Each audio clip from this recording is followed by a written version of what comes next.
అండి. Welcome to tasty vibe. ఇవాళ మనం చేసుకోబోతున్న రెసిపీ వచ్చేసి మునగాకుతో ఇగురు చేసుకుంటున్నామండి. అదే మునగాకు కర్రీ అండి. ఈ కర్రీ చాలా టేస్టీగా ఉంటుందండి. అండ్ ఇందులో చాలా పోషకాలు, విటమిన్స్ సమృద్ధిగా ఉన్నాయండి. అందుకే ఈ మునగాకుని పోషకాల గని అని చెప్పుకోవచ్చండి. ఇది లివర్‌కి, స్కిన్‌కి కూడా చాలా మంచిది. అండ్ మన ఇమ్యూనిటీ సిస్టమ్‌కి కూడా చాలా మంచిదండి. దీంట్లో కాల్షియం లెవెల్స్ ఎక్కువగా ఉంటాయి కాబట్టి మన బోన్ డెన్సిటీ కూడా చాలా బాగా పెరుగుతుందండి. మునగాకు అవైలబుల్‌గా ఉన్నప్పుడు ఈ కర్రీని తప్పకుండా ట్రై చేసి చూడండి. చాలా టేస్టీగా ఉంటుంది. ఇప్పుడు దీనికి కావాల్సిన పదార్థాలేంటో చూసేద్దాం. నేను మునగాకుని ఒక కప్పు తీసుకున్నానండి. దీన్ని శుభ్రంగా వాష్ చేసి పక్కన పెట్టుకోండి. దీనికి ఆనియన్స్ ఒక 3 పెద్దవి తీసుకున్నానండి. దీనికోసం 3 టొమాటోస్‌ని కూడా కట్ చేసి పెట్టుకున్నాను. ఇప్పుడు ఒక కప్పు మునగాకుని బాగా వాష్ చేసి తీసుకుందామండి. ఇప్పుడు స్టవ్ వెలిగించి బాండీ పెట్టుకొని దాంట్లోకి సరిపడా ఆయిల్ వేసుకోండి. ఇప్పుడు దీంట్లోకి మనం కట్ చేసి పెట్టుకున్న ఆనియన్స్ యాడ్ చేసుకుందాం.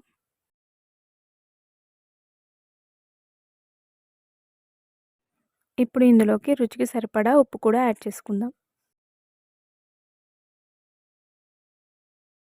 ఇప్పుడు ఈ సాల్ట్ మొత్తం కలిసిపోయేలాగా ఒకసారి కలుపుకోండి.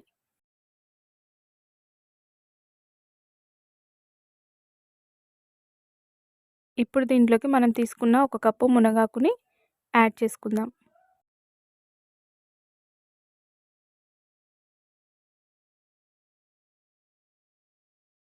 ఈ ఆకు కూడా ఒకసారి ఇందులో కలిసిపోయేటట్టు బాగా కలుపుకోండి. ఇప్పుడు ఈ మునగాకు, ఉల్లిపాయలు బాగా వేగేటట్టు చూసుకోవాలండి.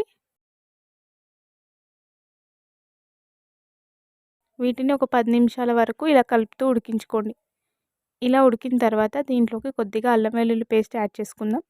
అలాగే సరిపడా పసుపు కూడా యాడ్ చేసుకోండి. ఇప్పుడు ఈ రెండింటిని ఒకసారి బాగా కలుపుకున్న తర్వాత దీంట్లోకి రుచికి సరిపడా కారం కూడా యాడ్ చేసుకుందాం. కారం వేసిన తర్వాత ఇప్పుడు ఈ కారం ఈ ఆనియన్స్‌కి బాగా పట్టేటట్టు ఒకసారి కలుపుకోండి. ఇప్పుడు ఇందులోకి టొమాటోస్‌ని కూడా యాడ్ చేసుకుందాం. వీటన్నిటిని ఒకసారి బాగా కలుపుకొని ఈ టొమాటో కూడా మగ్గిపోయేంత వరకు మూత పెట్టి ఉడికించుకుందాం. చూడండి, ఒక 5 నిమిషాల తర్వాత మనకి టొమాటో కూడా బాగా మగ్గిపోయింది.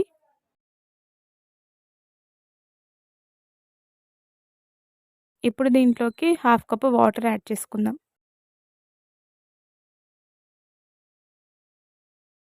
వాటర్ యాడ్ చేసుకున్న తర్వాత ఒకసారి ఇలా బాగా కలుపుకొని ఒక 10 నిమిషాల పాటు ఇవన్నిటిని బాగా ఉడకనిద్దాం.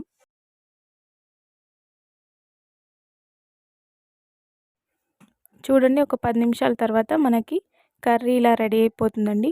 కొద్దిగా ఆయిల్ కూడా మనకి పైకి కనిపిస్తుంది. అప్పుడు మన కర్రీ రెడీ అయిపోయినట్టే. అంతే అండి, ఎంతో టేస్టీ అయిన మునగాకు ఇగురు రెడీ అయిపోయింది. దీంట్లో చాలా పుష్కలమైన పోషకాలు ఉన్నాయి కాబట్టి ఒకసారి తప్పకుండా ట్రై చేయండి. ఈ రెసిపీ కనుక మీకు నచ్చినట్టయితే మన ఛానల్ని సబ్స్క్రైబ్ చేయండి, లైక్ చేయండి, షేర్ చేయండి. అలాగే మునగాకుకు సంబంధించిన ఎన్నో రెసిపీస్ మన ఛానల్లో ఉన్నాయి. ఎవరైనా చూడని వాళ్ళు ఉంటే ఒకసారి విజిట్ చేయండి. Thank you for watching.